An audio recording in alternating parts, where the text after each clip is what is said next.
Bienvenida, bienvenido a un nuevo capítulo de nuestro podcast Voces Indígenas. Hoy estamos con una gran invitada, la hermana Gemani Nancy Molina Vargas. Ella es una mujer en Selman, del pueblo Selman, miembro de la comunidad indígena Coadonga Ona de Tierra del Fuego, presidenta también de la corporación Selman Chile y fundadora y directora de la Fundación Hatch Saye. Ella es una tremenda escritora, poeta artesanal y educadora tradicional Selman. Muchas gracias, hermana, por acompañarnos en este episodio. Estamos muy felices de poder contar con usted también. Muchas gracias por la invitación también. No, encantada de estar acá compartiendo con ustedes. Muchas gracias.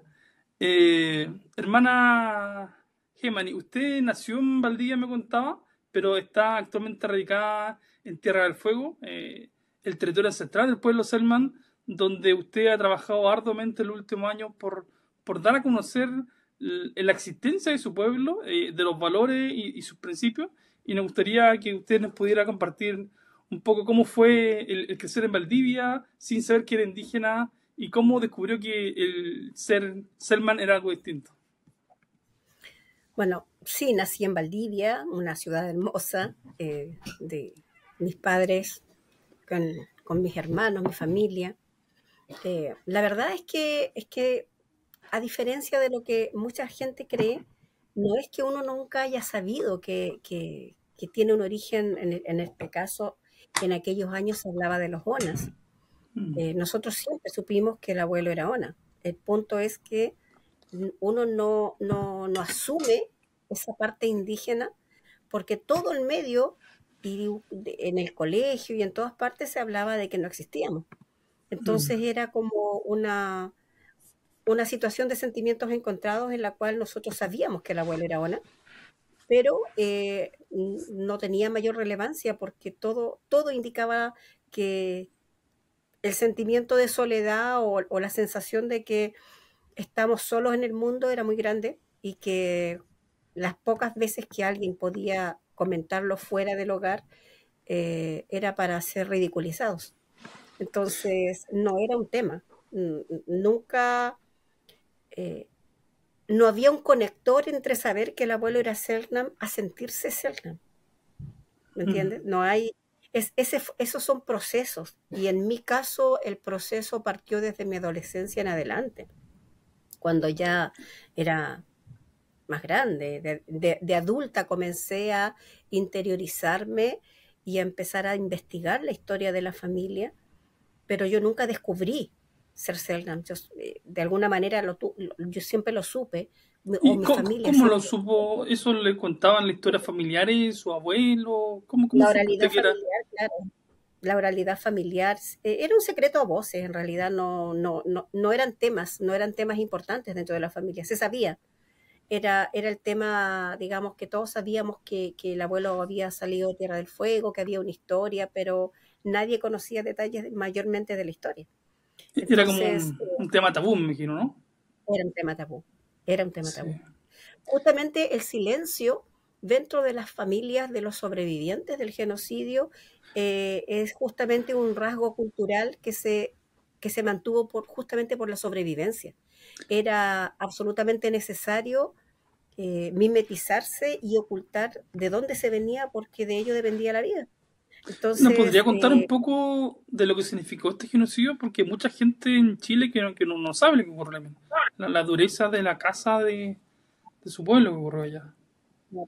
bueno, a fines del siglo XIX, principios del siglo XX, desde 1886, que se declara, digamos, que se documenta la primera matanza, en 50, 60 años se erradica prácticamente el pueblo celta de Tierra del Fuego. Y esto fue justamente porque, claro, Chile toma posesión de Tierra del Fuego y se divide entre Chile y Argentina en 1881. Y a partir de ahí comienza todo un proceso, ¿no es cierto?, de colonización y de ocupación del territorio, de nacionalizar el territorio. Y en esto se recibe a mucho colono y se le entregan tierras para la productividad. Y obviamente, primero partió la minería, luego la ganadería ovina, y se entregan grandes concesiones de territorio, y se obvia el hecho de que habían habitantes ahí. Siempre se dijo que Tierra del Fuego no estaba desierta, porque no habían ciudades o no habían asentamientos, pero el Selknam era trashumante, era nómade. Entonces, obviamente, siempre estaba en movimiento, por lo tanto, no había una ciudad en construcción. No.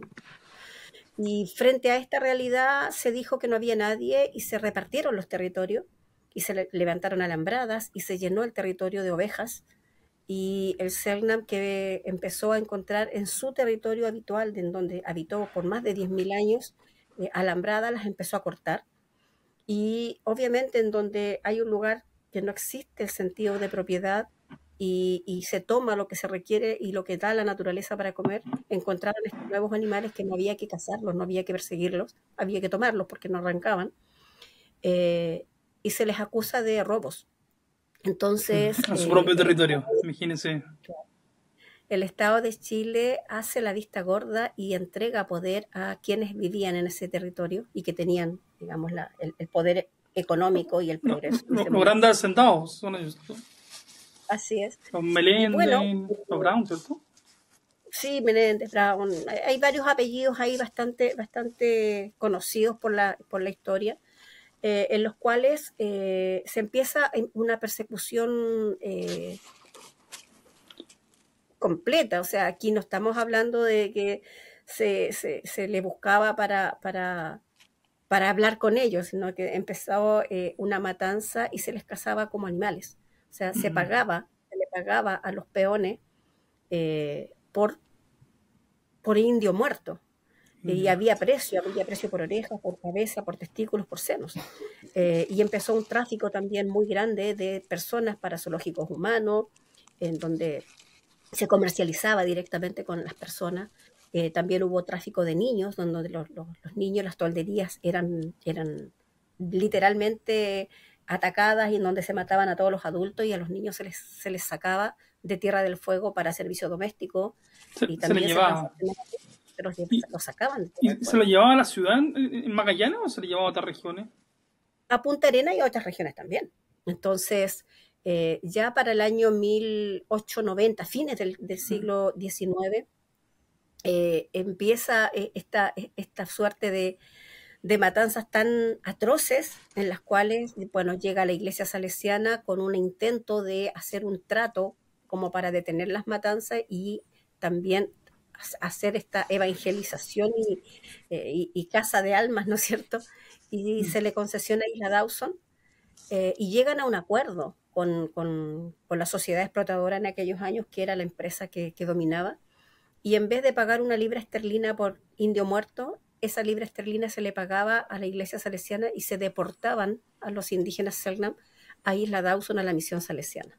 Y en la misión salesiana, bueno, obviamente la idea era civilizar e insertar a estos indígenas a la sociedad, pero lamentablemente las enfermedades hicieron estragos. Se le sacó al ancestro, se le sacó la piel, ¿no es cierto?, los cueros con los que se les cambió la alimentación, se les puso ropa infectada, ropa sucia. Wow. Y obviamente las misiones fueron verdaderos cementerios, nomás la gente moría, caía con tuberculosis principalmente.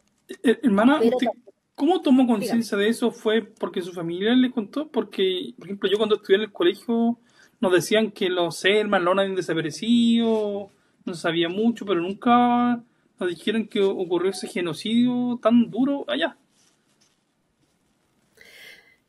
Lo que pasa es que la historia oficial en Chile no cuenta cosas. De hecho, la historia de nuestro pueblo se empieza a dar a conocer de forma más cruda solamente en los últimos 20 años. Y es justamente porque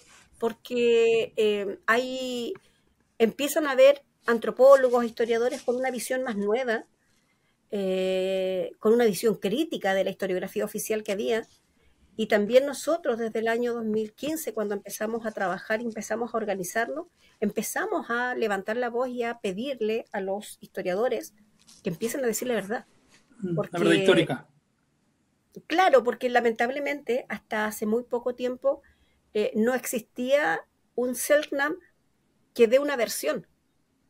Y la historiografía seguía siendo la misma. contada desde los ganadores, desde los triunfadores, ¿no es cierto? Mm. Y yo también en ese sentido me gusta ser bien honesta y, y decir las cosas como son y contextualizar en el tiempo. O sea, aquí yo no justifico a nadie, jamás voy a justificar una matanza, menos a mis propios ancestros, pero también hay mucha gente que llegó a Tierra del Fuego y a Magallanes en general, y a todo Chile, muchos colonos que llegaron arrancando de atrocidades en Europa Mm. con la esperanza de una vida mejor y se encontraron con otras atrocidades acá de las cuales tampoco pudieron salir mucho, porque Mm. había un hacendado, un señor poderoso que mandaba y si ellos no obedecían, bueno, yo creo Claro. que las escalas de valores son personales, pero dentro de situaciones tan extremas, eh, hubo mucha gente que no estaba de acuerdo con lo que veía y que afortunadamente levantó la voz. Fue así como, por ejemplo, en 1896 hubo un remate de indios Onas y de Selknam en la plaza de Punta Arenas, y gracias a que muchas personas, colonos también, que no estuvieron de acuerdo con las atrocidades que se estaban cometiendo porque estaban arrebatándole los hijos a las madres y a los padres de los brazos para regalárselos a quien quisiera, un niño o una niña, Remataban a los niños, a la gente. ¿sí? Wow. A los niños.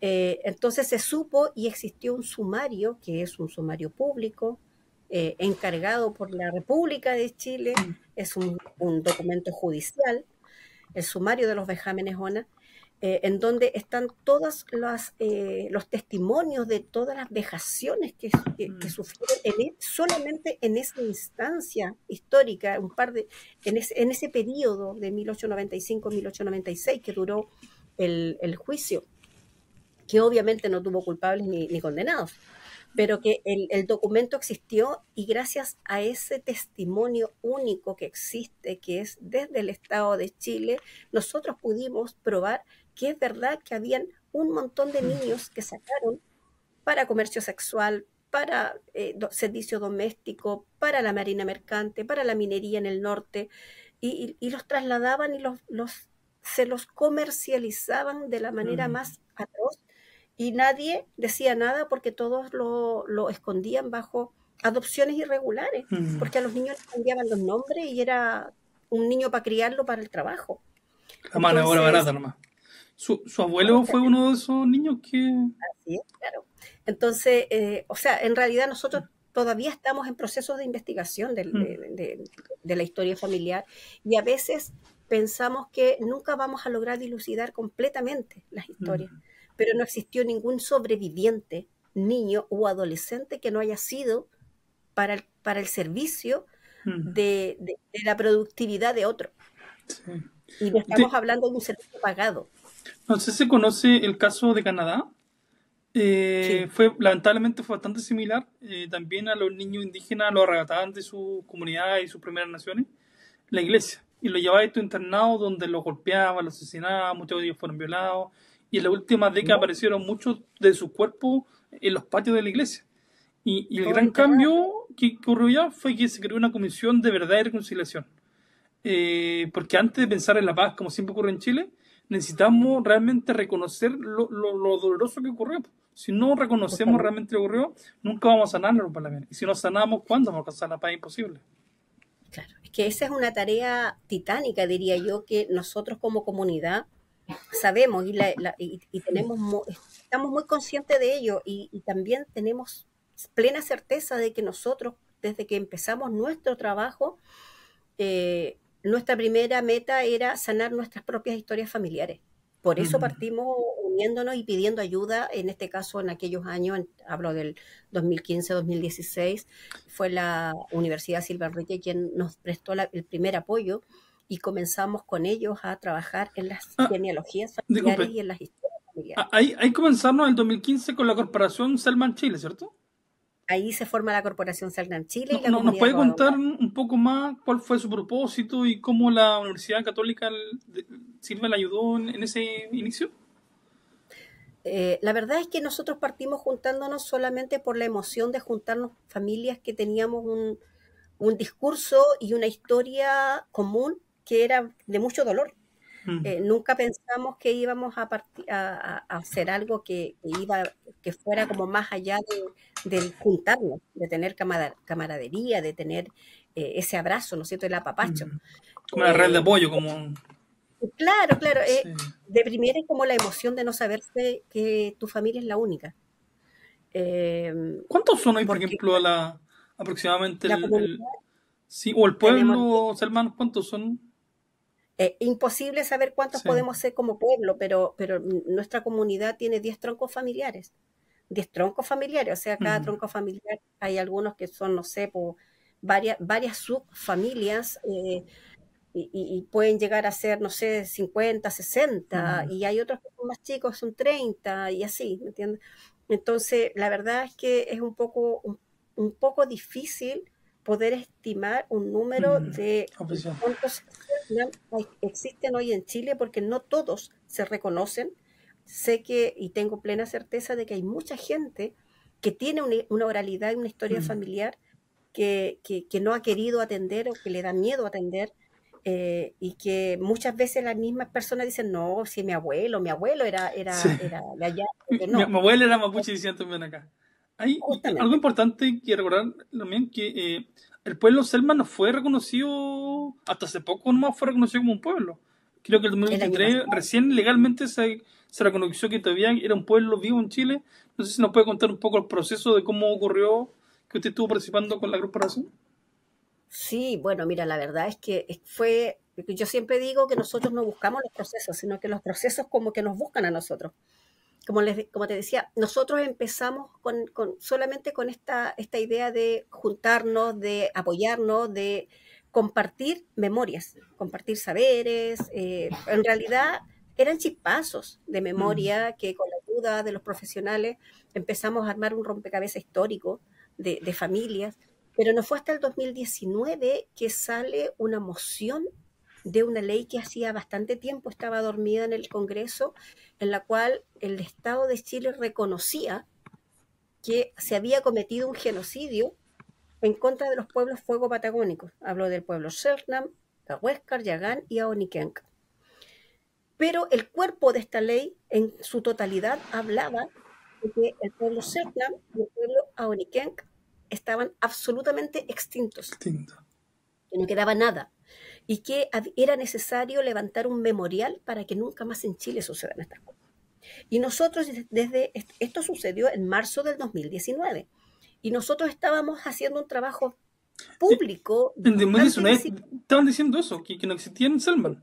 Wow. Sí, Era como un genocidio entonces legal actual, como negar completamente su existencia. era como legalizar, claro, legalizar nuestra inexistencia.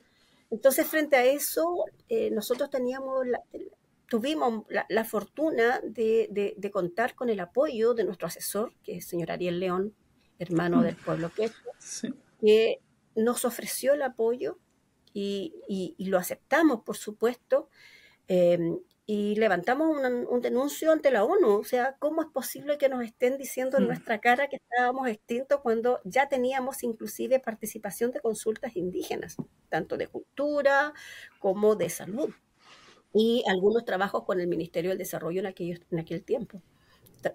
También habíamos participado del primer proceso constituyente del gobierno de la expresidenta Michelle Bachelet en el 2017. Entonces teníamos una participación bastante activa a nivel, digamos, ya de gobierno, como para que salga una noticia de esa manera.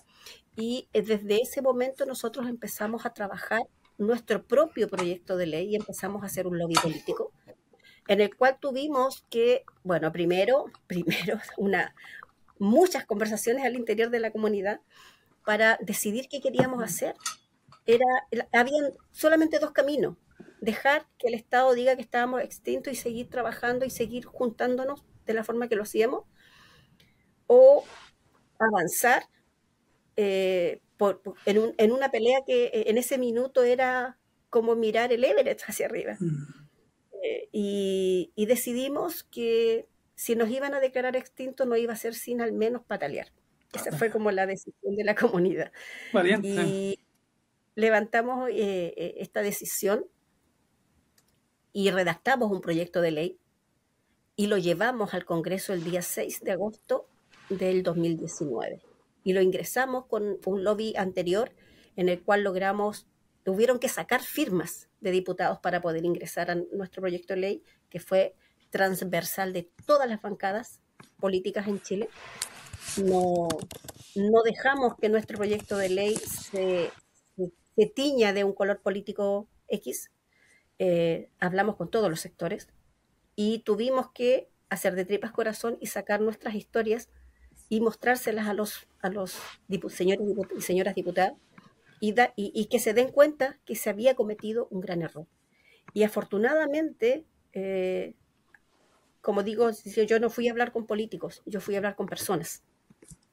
Y en el momento de hablar con ellos, traté de obviar cualquier tendencia política, cualquier discurso político. Yo fui como una simple ser humano, una mujer, con mucho miedo y con un montón de papeles llenos de el dolor y la ilusión de un montón de gente que estaba confiando en mí en ese momento. Y fui muy bien asesorada y muy bien acompañada de nuestro asesor y del directorio que teníamos en ese momento. Hubieron reuniones y no iba sola, iba con el asesor, a otras iba con el vicepresidente, con el directorio completo, a veces acompañaba a otra persona. Nos turnábamos, pero fue muy duro. Había mucho miedo, teníamos miedo, no puedo negarlo. Una vez que lograron este reconocimiento, me imagino que hubo como igual un poco de reparación a todo el negacionismo, a todo el dolor que han sufrido por generaciones su pueblo. ¿Y en qué están ahora? ¿Cuáles son los siguientes pasos? Vi por ahí que estaban avanzando con Conadi en ver algún protocolo de cómo poder acreditarse. Usted dijo que quizá hoy no hay un número exacto cuántos son, pero quizá eso pueda facilitar a que cambie un poco la realidad de su pueblo. Así es. Bueno, mucha gente pensó que cuando se integra el pueblo a la ley indígena el año pasado, ahí termina todo y es un final feliz. Y la verdad es que era el fin de un primer proceso. El primer paso, claro. Claro, pero de ahí en adelante el trabajo ha continuado y ha continuado muy duro también. Primero porque hay que entender que la ley indígena chilena no está hecha para todos los pueblos originarios. Está hecha a la medida del pueblo mapuche, porque fue cuando se creó, ¿no es cierto? Y entonces eso hay que entenderlo. Y lamentablemente en los reconocimientos anteriores tampoco se había hecho y ha causado harto problema a la hora de poder identificar estos rasgos para poder acreditar a una persona. Primero porque el pueblo mapuche siempre tuvo continuidad de linaje y permanencia en territorio, cosa que otros pueblos no hemos tenido la misma suerte. Sí. Asimismo, por ejemplo, es un privilegio que nosotros nos damos cuenta. Nos damos cuenta de que los otros pueblos están mucho más complicados que los pueblos mapuche y de repente nos cuesta mirar entre nosotros mismos. Bueno, por ejemplo, el pueblo chango también tiene grandes problemas para sus acreditaciones y todavía no se ha podido acreditar por lo mismo. Entonces, nosotros sabíamos que el estudio de caracterización que se nos pidió y que nosotros también pataleamos harto para que se nos entreguen los fondos y se pueda hacer este estudio de caracterización, que finalmente fue la prueba final para que en la Cámara del Senado se vote a favor. Sabíamos que no bastaba para las acreditaciones personales, porque una cosa es que el pueblo se demuestre que hay una continuidad y una existencia del pueblo, pero otra es decir quiénes son las personas del pueblo. Y eso hay que probarlo. Y hay que tener ciertos parámetros para ello. Y esos parámetros no están especificados en la ley indígena actualmente. No está preparada, no alcanza, no da el ancho. Y eso hay que modificarlo. Pero ¿cómo se modifica? ¿Cuáles van a ser los criterios para modificarlo? El estudio de caracterización da una base. Está muy bien hecho. La verdad es que yo siempre digo, ese estudio de caracterización es del más alto nivel. Los profesionales que trabajaron en ese estudio de caracterización son del más alto nivel. Fue a cargo de la Universidad Silva Enrique y la Universidad de Magallanes. Entonces, ya tenemos un piso por el cual trabajar. Pero había que seguir avanzando y nosotros somos un poco medios ñoños y hacemos bien, nos encanta estudiar y hacer las cosas. Entonces nosotros fuimos a Conadi, fuimos a tocar la puerta a Conadi regional acá en Punta Arenas y pedimos reunión y planteamos esta situación y no queríamos en realidad esperar 1, 2, 3, 4, quizás 5 años hasta que llegue el turno y saquen el numerito que tiene el pueblo Selknam dentro de la cantidad de trabajo y prioridades que puede haber en CONADI, porque tenemos la cantidad de trabajo y el personal reducido que tienen para la cantidad de gente que atiendan. Entonces nosotros dijimos, bueno, si Mahoma no va a la montaña, no va Mahoma, Mahoma va a la montaña. Y nosotros, como ya teníamos todo, más o menos sabíamos de qué se trataba, planteamos esta necesidad y empezamos a trabajar este protocolo en el cual se llevó a las bases de la comunidad, al equipo con el que trabajamos de los profesionales de estudio, a nuestro asesor legal. Preguntamos y elaboramos un protocolo de trabajo del cual pudiéramos nosotros sentirnos seguros, que no vamos a ser transgredidos en nuestros derechos, no vamos a ser vulnerados en nuestros derechos en el proceso de investigación y en donde todos los Selknam, sean o no sean de la comunidad Covadonga Gaona, tengan la posibilidad de acercarse y ser parte de estos estudios, porque son carísimos y cualquier persona no los puede pagar. Entonces, era la fórmula para que las personas que quieran hacerse ese estudio y llegar a tener su acreditación puedan hacerlo. Y nosotros fuimos a proponer y fuimos a buscar ese trabajo. Sí, eso es lo que hay que hacer, hermana. La ley indígena chilena es una ley antigua, de 93, y está muy desfasada con respecto a la realidad de los pueblos indígenas de Chile, pero también con respecto al estándar internacional de los derechos del pueblo indígena. Hoy el cimiento del estándar internacional está en la autodeterminación de los pueblos. ¿Qué significa eso? Que nosotros tenemos la libertad de elegir plenamente nuestra condición económica, social, política y cultural. Y no tiene que venir el Estado a darnos la directriz o entregar las pautas. ¿Cuál es el problema? Que en Chile, de repente, los pueblos indígenas nos cuesta como hacer lo que ustedes decían, de tomar la batuta, de hacer otras cosas y validarlo con el Estado, pero nosotros tenemos que impulsarlo. Y ese es algo importante que tenemos que hacer. Y quiero entrar a otro tema, a propósito de lo que están haciendo con la Fundación Hashaya, que también va en esa misma dirección de cómo ustedes mismos recuperan su cultura, le enseñan a nuevas generaciones, en vez de esperar que venga la CONADI o alguien de Santiago a decirle lo que ustedes necesitan hacer. ¿Nos puede contar un poco más de esta fundación? ¿Qué es lo que hacen? ¿Cuáles son los proyectos que tienen? Sí, mira, hubo un minuto en que, como les contaba, que para el 2019 tuvimos esta disyuntiva, qué hacer, si participar o no participar y pelearla en el Congreso. Hubo un minuto en que la comunidad completa se puso de acuerdo y me dijeron, Chemani, no se puede todo. O sea, porque teníamos muchos requerimientos de universidades, alumnos, tesis, gente que quería, eran muchas las preguntas y muchas las cosas, y aparte el trabajo nuestro de juntarnos, recordar idioma, volver a hacer cositas. Entonces, hubo un minuto que me dijeron, no, Gemani, basta. O sea, tú dedícate a la ley indígena y ahí te quedas. A sacar la ley, claro. Claro. Entonces, la corporación Selknam ya dejó de recibir requerimientos y de apoyar cosas culturales. Y quedamos ahí por medios en el aire y ahí tomamos la decisión familiar, fue una decisión que tomé con mis hijas, de hacer la fundación, y mi hija mayor se vino a Tierra del Fuego, muy valiente. Ella inclusive vendió un bien que tenía, y se vino con su gato y partió de cero, claro, partió de cero y se vino con la fundación hecha. Y la idea justamente era que esa fundación pueda tomar la posta y albergar todos los requerimientos culturales, de fortalecimiento cultural, desde la misma comunidad, pero también del entorno. No fue fácil. Llevamos desde 3 años ya con el funcionamiento de la fundación acá. Llegamos al 2021. Y la verdad es que ha crecido mucho, porque una vez que termina el proceso, ¿no es cierto?, de la integración a la ley indígena, hemos podido dedicar mucho más tiempo a tener esta mediación, ¿no es cierto?, de poder reinsertarnos en el territorio, pero con la ayuda de esta fundación se hace más suave, porque hay que decirlo, de primera había mucha gente que tenía miedo que llegaran los Selknam a Tierra del Fuego, porque podíamos llegar a criticar, a juzgar, a cambiar las cosas. Claro, a pedir cuentas, y la verdad es que nunca ha sido nuestra intención, todo lo contrario.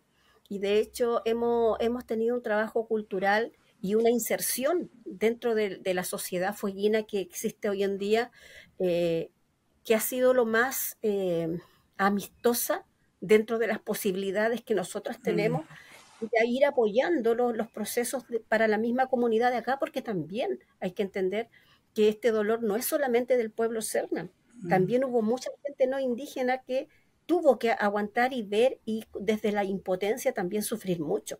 Hay Entonces, quizá un trauma intercultural, pero también regional de todo lo que ocurre ahí, como negar el hay- pasado, y el pasado emerge, la sangre, el dolor emerge por los sentimientos de la persona, por más que el libro diga otra cosa. Y eso hay que sanarlo. inevitablemente, Sí. inevitablemente hay un gran trauma Mm, transgeneracional que la misma gente no se da cuenta. Ni mm, nosotros mismos como CERNAM nos habíamos dado cuenta hasta que tuvimos el apoyo de un equipo sí. de psicólogos sociales. Nosotros hemos tenido que trabajar con mucho apoyo psicológico por lo mismo, Mm. porque no es fácil afrontar la vida cuando te das cuenta que tu familia hacia atrás tiene una historia terrible que nadie quería sacar, po, porque obviamente socialmente es terrible contar las vejaciones que sufrió alguna Y abuela o algún reconocerlo abuelo. también, que el Estado reconozca lo que hizo, yo creo que también lo hace. Ese género bonito en las sociedades, cuando el Estado es capaz de reconocer los horrores que provocó, ahí recién uno puede comenzar a reconciliarse. A mí me gusta, por ejemplo, que en Canadá tienen algo que se llama la Semana de Reconciliación. Y toda la sociedad, los pueblos indígenas, las universidades, los colegios, los empresarios, el Estado, todos promueven el asumir la verdad, pero no quedarse como en el dolor, sino como ese dolor lo logran sanar. Y se crean lo que se llaman allá planes de acción para la reconciliación.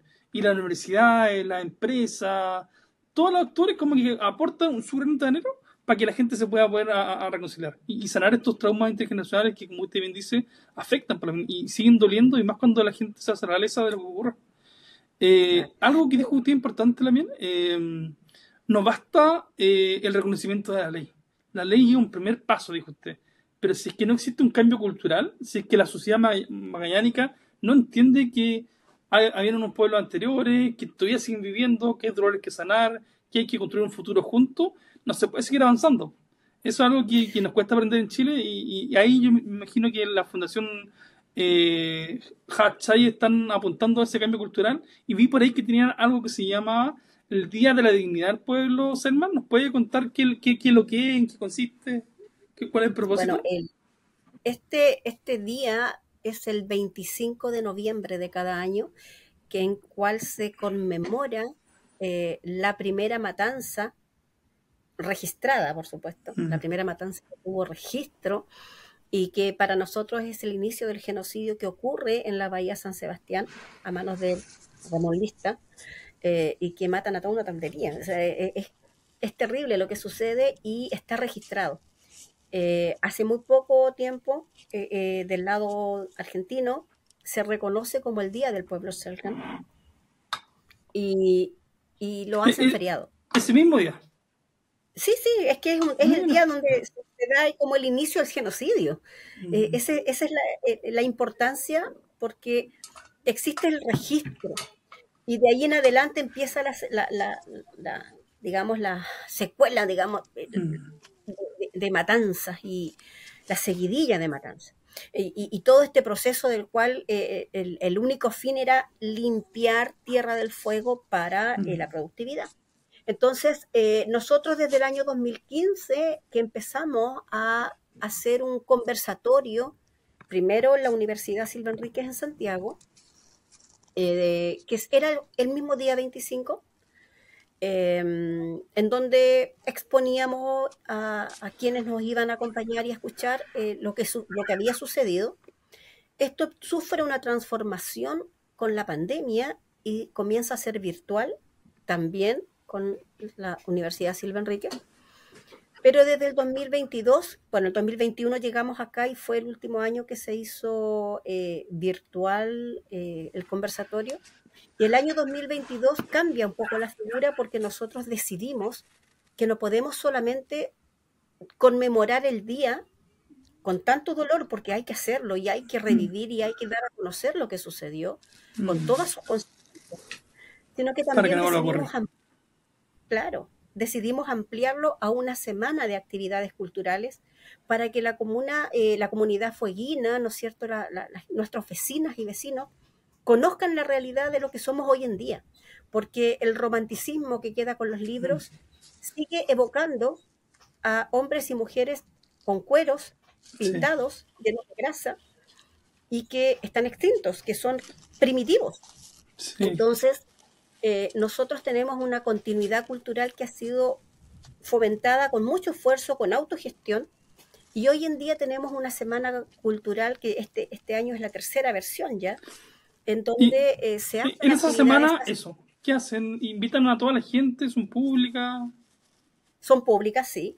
Mira, normalmente en las dependencias del CFT Magallanes se hace una muestra cultural que es casi una muestra museográfica, pero con cosas hechas por nosotros, o sea, lo que se hace hoy en día, que si bien es cierto, son las mismas técnicas antiguas, son hechas ahora y tú pones una pieza del museo y pones una de las actuales, las ves iguales.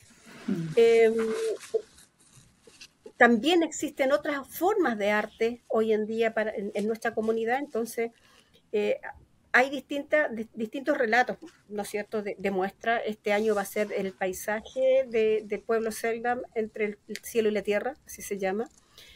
Vamos a tener una muestra bien bonita que va a mostrar diferentes formas de mirar el paisaje en Tierra del Fuego, con cosas y objetos hechos por la gente de la comunidad, pero también se hacen charlas, se hacen cuentacuentos para los niños, Ujú. se hacían visitas en el colegio, este año va a ser todo en el CFT, vamos a tener una sala con charlas, con cuentacuentos, se hacen talleres, el año pasado se hicieron talleres de pigmentos, también de serigrafía, hubieron muchos talleres. Entonces, es toda una semana de actividades que no solamente son en Porvenir, sino que también vamos al sur, a Timauquel, que se hace en Villa Cameron. Entonces, compartimos los saberes de hoy en día con muchas personas y con talleres entretenidos en donde la gente puede interactuar y puede ser un poquito parte de lo que estamos haciendo hoy en día. Sí, me encantaría ir este año a esta semana y conocer a otros Muy hermanos más. Sí, no, feliz. Y voy con mi esposa Jacqueline, que aquí quiere conocer también Magallanes. La mía fantástico. pensando un poco ya más en el futuro, en el impacto del trabajo de usted, de los demás hermanos. Usted me contaba que también es educadora tradicional, Selman. ¿Qué enseñanza, qué conocimientos ancestrales le transmite a las nuevas generaciones que también nos puedan servir como a los demás pueblos conocer, para aportar los problemas que tenemos hoy en el mundo? Mira, nosotros como fundación tenemos la Escuela de Cultura CERNAM, que ya está en su segunda versión, ¿Ya? que es online, y es una escuela que dura 15 semanas. Esta escuela nace desde la misma comunidad, desde la fundación, pero como educadora me ha tocado durante todos estos años hacer charlas, seminarios, los cuentacuentos, trabajar con niños, trabajar con adolescentes, pero también con muchos adultos. Y yo en lo personal, yo prefiero siempre partir trabajando con las áreas de cultura y docencia.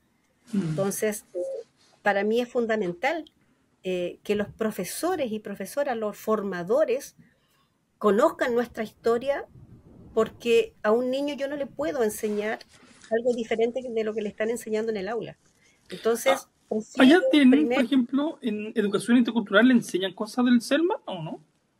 lamentablemente no, Qué raro. no. Todavía no llegamos a ese nivel de madurez Mm. eh, Y usted en política. este curso online de 15 semanas, ¿qué temas como que ven la historia, el idioma, qué cosas se ven? Hay un tema que es súper importante destacar, que es la tergiversación cultural que existe gracias a la historiografía mal contada. Mm. Primero, cuando la gente habla del pueblo Selknam, empieza y termina en un espíritu o en un cuerpo pintado. Sí. Y esa es como la parte folclórica que se folclorizó y se banalizó Mm. y que tiene que ver con el comercio. Entonces, nuestra cultura está ampliamente vendida. Mm. Y lamentablemente esa es la parte más sagrada, es la parte espiritual de nuestra cultura. Entonces, Sí, para poder enseñar cultura, nosotros primero tenemos que entender qué es la naturaleza y aprender a convivir y a conectarse con la naturaleza. Entonces, esta escuela tiene una malla que va desde, bueno, la historia pasada dentro de lo que es la historia oficial, contar los detalles de la historia oficial, pero desde la mirada y la vivencia nuestra, el proceso actual del pueblo celta, cómo es que llegamos a la ley, todos los procesos que vivimos, cómo los vivimos. Luego pasamos por el tema del cambio climático, las turberas, territorio, ley indígena. Pasamos también por todo lo que significa la espiritualidad vivida desde después, pero esa es la última parte, cuando ya entendemos por qué hay que cuidar la naturaleza, cuál es la importancia de las turberas, por qué tenemos agua, por qué, ¿me entiendes? O sea, primero Sí. damos toda esta vuelta Como el para contexto, sí, exacto.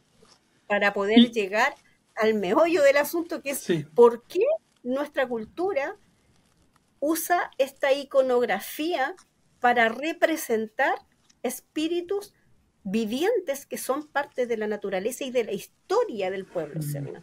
Entonces ahí le cambia la visión a la gente y entiende por qué nosotros siempre pedimos que no se comercialice con nuestros espíritus, porque son espíritus y es una espiritualidad viva. Entonces, desde cierta perspectiva se escucha complejo, pero a medida que va pasando esta escuela, que se llama la Escuela de Cultura, ¿Y esa escuela la es gente, para niños, para toda persona, solo Selman o también otra persona? nace esta escuela hace mucho tiempo solamente para la comunidad y para las familias que iban llegando, pero actualmente se abre y se ingresa a través de invitación, principalmente para instituciones tanto de Estado como de cultura, de docencia y de áreas también de turismo que hemos invitado para que las personas que quieran aceptar esta invitación participen. Este año tuvimos 43 personas inscritas y la verdad es que se avanza muy bien porque la gente, tenemos mucha gente de museos también. Se avanza porque aprenden una visión distinta de lo que es la historia oficial, pero también la parte humana. Y la verdad es que no se trata de querer cambiar nada de lo que hay, se trata de ampliar lo que hay, ampliar la mirada. Porque yo siempre digo, la historia no es que esté mal contada, es que está incompleta. Está incompleta. Está contada. Faltan las otras versiones de la historia de este gran país. La mía, hermana, usted contó que también dentro de esta escuela hablan del tema del medio ambiente. Y vi que usted también es parte de algo que se llama Fondo Naturaleza Chile. ¿Nos podría contar Así qué es lo que es el fondo y cuál es el aporte de los pueblos indígenas a la lucha contra el cambio climático, el cuidado de la diversidad? Mencionó también las turberas, que sé que son uno de los mecanismos más efectivos del mundo de poder capturar carbono. ¿Nos puede contar un poco de ese tema? Bueno, mira, el Fondo Naturalezas Chile a mí me invitaron a participar hace ya varios años. Yo soy parte del directorio por un periodo de 3 años, en el cual ha sido para mí también de mucho aprendizaje. Los fondos en Chile como que no tienen tanta visibilización, como que la gente no conoce mucho lo que hacen, pero en el fondo nosotros somos como el intermediario entre grandes aportes que puedan llegar para ciertos sectores o principalmente partimos con el tema de cuencas marinas, para poder ayudar a estos procesos de cuidado medioambiental.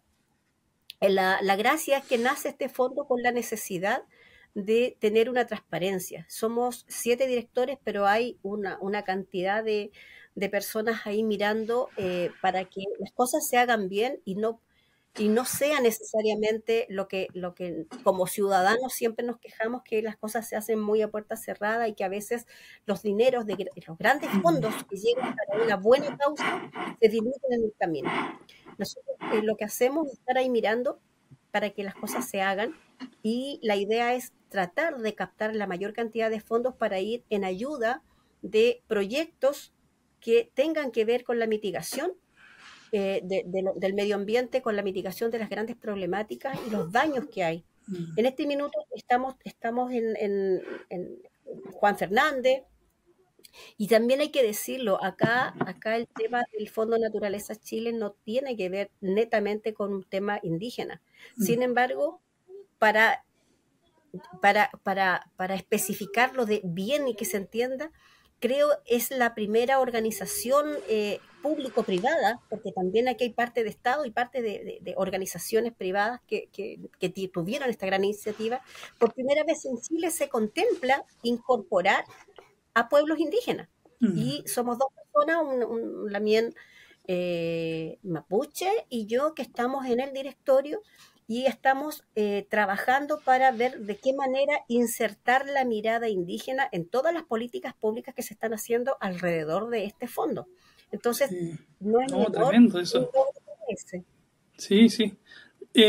Yo tuve la oportunidad en el 2019 de participar en la COP25 de Cambio Climático en Madrid. Y ahí efectivamente me di cuenta que cada vez se está considerando mucho más la visión de los pueblos indígenas en la lucha contra el cambio climático. Así que felicitaciones a ustedes dos que están también impulsando ese cambio de paradigma en Chile, porque los pueblos indígenas en el mundo por generaciones hemos aportado a cuidar la biodiversidad. Usted sabe que el 80% de la diversidad que hay en el planeta está en territorio indígena. Y eso se explica justamente por nuestra forma de ver el mundo. Usted bien lo explicó que en la universidad lo explican, pero eso es algo que está como inserto en nuestra idiosincrasia, en nuestra vivencia del día a día. Para ir cerrando, hermana, me gustaría que pudiera dar un mensaje de aliento, una enseñanza a las nuevas generaciones de líderes, o sé que no le gusta el concepto, pero a los nuevos niños, niñas o adolescentes indígenas que quieren aprender, que quieren aportar, que se dan cuenta del dolor que tienen otros pueblos indígenas y quieren construir con su granito de arena a cambiar las cosas. ¿Qué les podría decir o qué consejo puede darle para que sigan este camino de aporte? Wow, qué difícil misión, porque la verdad es que cuando a mí me hablan de líderes o lideresas, inmediatamente a mí me da resquemor, porque creo que el ser humano es muy vulnerable. Y hoy en día los mensajes mediáticos siempre hablan de que los líderes son bacanes, son gente súper, que se las puede todas. La verdad es que desde mi cultura el liderazgo no existe. Somos todos iguales. Lo que existe son las voluntades y los servidores. Yo me considero una servidora de mi gente. Y si bien es cierto, me ha tocado harta responsabilidad y he tratado de cumplir a cabalidad, y sé que también hay muchas cosas que la gente no ve porque se ven los logros, pero no se ve el dolor y el trabajo que hay de por medio. Soy una mujer que ha tenido mucho miedo en todos estos procesos. Y también estoy muy agradecida, porque todos estos procesos no los viví sola. Fue un equipo, un grupo humano el que logró que se llegue a los resultados que se han llegado, y que mientras más gente salga favorecida, mejor. Pero la verdad es que si yo tuviera que decirle algo a alguien más joven, le diría que no se apure en querer hacer cosas, que primero aprenda, que escuche, y que no se olvide que mientras más ancianos sus abuelos, más los escuche, porque en ellos va a encontrar el camino. No soy de dar consejos, la verdad es que yo creo que trato en lo posible de mirar los errores que no son míos para tratar de no cometerlos. Uno comete igual, siempre, pero creo que me encantaría que la juventud no se apure tanto en crecer. Me encantaría ver niños que sean más tiempo niños, que jueguen harto, que anden a pata pelada. Que vivan su vida. Que vivan su vida, y que los adolescentes sean adolescentes por todos los años que tienen que ser adolescentes, y no se pongan a tener vida de adultos, porque cuando nos convertimos en adultos ya no hay vuelta atrás, es para el resto de la vida. Entonces, sería muy lindo ver más niños jugando y ver más adolescentes soñando. Eso me gustaría mucho. Y que cuando nos toque ser adultos, seamos lo más responsables que podamos nomás. Pero siempre escuchando más que hablando. Creo que es la forma de... y nos cuesta harto, ¿eh? A mí a veces me critican que yo hablo mucho, y tienen razón. Soy muy buena para hablar. Sí. Sí, en un principio, cuando comenzamos con estos podcasts, pensábamos hacerlo corto, que todos son de 20 minutos, 30 minutos máximo, y imposible con nuestros hermanos y hermanas indígenas. Tenemos tanto que contar, tantas cosas, tanta historia, así que estos van a durar lo que tienen que durar nomás. Quiero darle gracias, hermana, de verdad, por contarnos su historia, por compartir su dolor, por la fuerza que he tenido para impulsar los cambios con los distintos hermanos y hermanas de allá. Como les mencioné, si a los mapuches les cuesta dimensionar de repente el dolor que han sentido ustedes con el negacionismo, me imagino lo difícil que es para un chileno darse cuenta que existe eso, como que te niegan tu existencia como pueblo hasta hace 3 años, 2019, algo de verdad que también que duele y que dice que falta mucho por hacer. Yo, por lo que usted me contó, creo que hay dos cosas importantes. Uno, el confiar, no sé, con el Peñarel del otro lado del país, que le va a ayudar sin conocerla, quizás.